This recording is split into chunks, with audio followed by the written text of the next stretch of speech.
A estas horas probablemente la mayoría de peruanos está informado de lo que, o más o menos informado de lo que viene pasando, pero voy a hacer un rapidísimo resumen. Nuevamente, el Perú está en emergencia. Esta es una nueva crisis o un nuevo ahondamiento de la crisis casi permanente que vamos viviendo en el último año. Sin embargo, yo sostengo que esta crisis, la de las últimas 24 horas, es una oportunidad para terminar de dar una estocada a la asociación de mafias del Ejecutivo, el Congreso y la Fiscalía, para ir desmenuzando lo que ha pasado en estas 24 últimas horas y lo que se espera que pueda suceder en las próximas horas. Yo uso a veces la figura de la hidra, esta figura mitológica de un ser vivo con muchas cabezas. Pero claro, la hidra necesita de todas las cabezas. Si no está una de las cabezas, no funciona. Y entonces, claro, para mantener viva la hidra necesitas la cabeza judicial, Patricia Benavides. Necesitas la cabeza política, Dina Boluarte. Necesitas la cabeza legislativa, todo el Congreso de la República, ese Congreso de legitimidad de un dígito. Necesitas a la cabeza mediática, a ese grupo, el comercio encargado de aceitarte cualquier portada para que puedas mantener el régimen. Necesitas la cabeza castrense, las Fuerzas Armadas y la Policía Nacional. Necesitas diferentes, la cabeza económica. Ahí tenemos a la CONFIEP y todos esos empresarios que también callan cada vez que pueden diciendo que el Perú está estable cuando hay más de 60 muertos. Todas esas cabezas operan para que viva el régimen, para que viva la hidra. ¿Qué pasa? Que de pronto la cabeza judicial ha sido un poco golpeada, ¿verdad? Entonces, como ha sido golpeada, ¿qué ha empezado a hacer? Se ha desesperado. ¿Y qué pasa cuando alguien se desespera en contextos de crisis? Puedes meter la pata. Y al meter la pata ha ido contra sí mismo, que esta es la clave. En realidad se están desangrando a sí mismos. Por eso no nos podemos confiar, porque ahí es donde yo creo que lo que acabas de decir sobre lo mal que ha sentado la denuncia a Benavides no es casual, es que ni siquiera es un bluff. Lo que está haciendo es recordándole a Dina Boluarte que ella no es nadie sin la cabeza judicial. Eso es otra cosa. Lo que ha hecho Patricia Benavides es recordarle a Boluarte, pero también a todo ese Congreso, que la necesitan.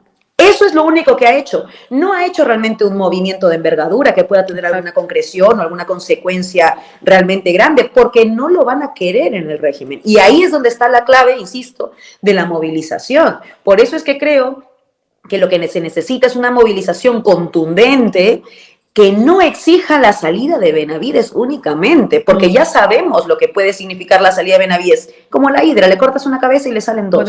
Es lo mismo. Es lo mismo, sacas a Benavides y pueden poner otra persona que garantice algún tipo de estabilidad y vendértelo como una victoria encima. Te van a decir, mira, has logrado sacarla. Mentira. Del mismo modo que tampoco basta con eso, no basta tampoco con sacar ese Congreso y no basta tan solo con sacar a Dina Boluarte.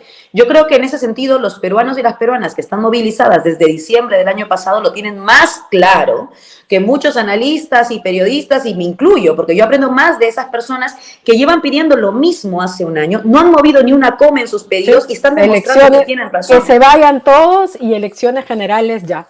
O sea, esto es que se vayan todos, con lo cual vienen elecciones, esto es, y también piden un cambio de fondo fundamental, que sí que creo que hay que plantear lo que es el referéndum por una asamblea constituyente. Si bien la acusación que se presentó recién tal vez no prospere, pero no hay que olvidar que es posible que Boluarte sea vacada, ¿no? Y eso es algo que no han descartado personajes del Parlamento en estos últimos días, ¿no? Incluso antes que esta investigación se hiciera pública, ¿no? Ya habían dicho gente del fujimorismo, sí, bueno, Boluarte no puede confiarse, Otárola tampoco, ¿no? Porque ya entraba en una situación en la que el Parlamento estaba avanzando en su agenda particular, y esta agenda particular la hemos visto la semana anterior, tiene que ver con los cambios a nivel de la bicameralidad, la reelección, y lo que querían ya concretar en estos días, que era la eliminación de las reglas electorales que les obligaban a un mayor nivel de democracia interna, ¿no? Entonces, yo no dudo que avanzando en esa agenda que tienen de manera muy particular,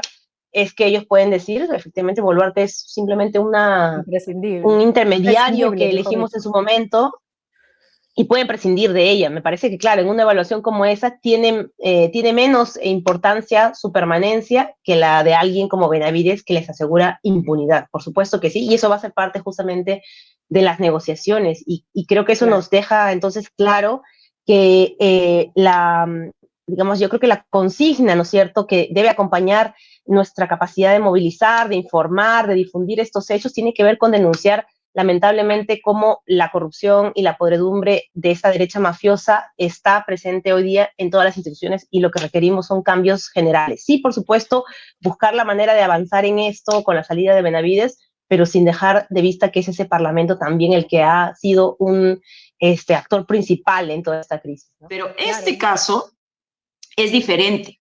El de Valkyria. Y no solamente es diferente, sino que los indicios y las evidencias de presunta inconducta funcional de la fiscal de la Nación saltan a la vista. Entonces, la Junta Nacional de Justicia tendría que evaluar primero que el caso es diferente, que el material probatorio de la posible inconducta funcional, la violación de sus deberes funcionales como fiscal y fiscal de la Nación, urge para poder pronunciarse. Y además hay algo relacionado también con el escenario. La Comisión Interamericana de Derechos Humanos, en un informe en 2019, dijo que para temas de corrupción era importante que el Estado y las instituciones estatales evaluaran el escenario, es decir, cuando los operadores de justicia se encuentran en escenarios de crisis, de graves violaciones a derechos humanos, de rompimiento de las bases del Estado democrático, esos operadores de justicia, que también lo son los integrantes de la Junta, tienen el deber de, teniendo en cuenta el escenario de gravedad, rápidamente ejercer sus funciones de forma diligente para evitar el ahondamiento de la crisis. Ese es el deber. ¿Qué pasaría si no lo hacen? ¿Qué significaría si no lo hacen? Particularmente creo que ese no cumplimiento de sus deberes les puede incurrir en una responsabilidad penal. Y para que veamos lo complejo y lo paradójico que resultaría ese escenario, quien tendría que ejercer esa responsabilidad es el Parlamento, por presuntas violaciones a las responsabilidades constitucionales, la omisión.